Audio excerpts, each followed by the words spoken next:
What made the weird kid at your school weird? 1.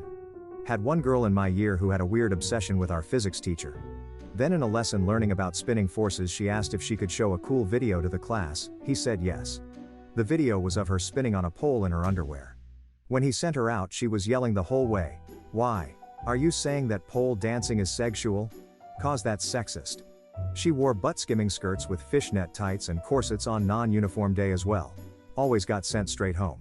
They ended up expelling her when we were about 17.2. The Vine where a kid goes, "I have the power of God and anime on my side," and screams like a banshee went to my middle school. He was maybe 4 grades underneath me, but his weirdness turned him into one of the most popular kids in his grade. 3. Kid smelled like he bathed in cat pee every day. Hissed at anyone who came near him. Used to run through the hallways from class to class. Threatened to unalive me in a computer lab because I used Internet Explorer instead of Firefox. 4. There was a kid in my school who was obsessed with Mario. He had Mario sweatshirts and notebooks, and a Mario backpack. Well, someone figured out that if you told him Mario is dead, he'd flip. Scream and cry, "Fuck you, no he's not," every time.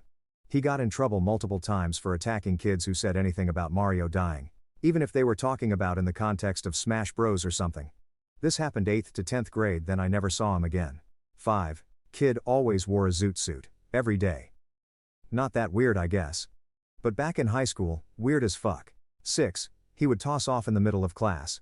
He didn't actually pull it out, but he would aggressively rub the side of his pants and his face would get really red while staring at the girls in the class.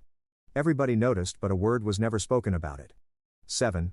One kid was obsessed with all Asian culture, kind of random since we lived in a very rural community in Canada with little connection to the outside world, let alone to Asia, and would lose her mind if anyone said anything remotely negative about it. It started out as mainly just a fixation on Pokemon, anime, and K-pop, but quickly branched out to all things Asian.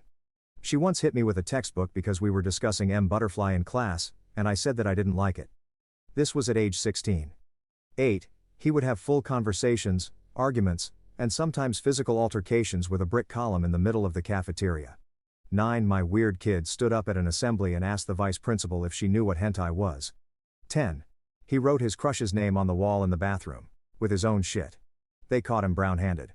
Also would freak out if someone said werewolf. 11. He gave himself a swirly because nobody ever got one in the 3 years he was there.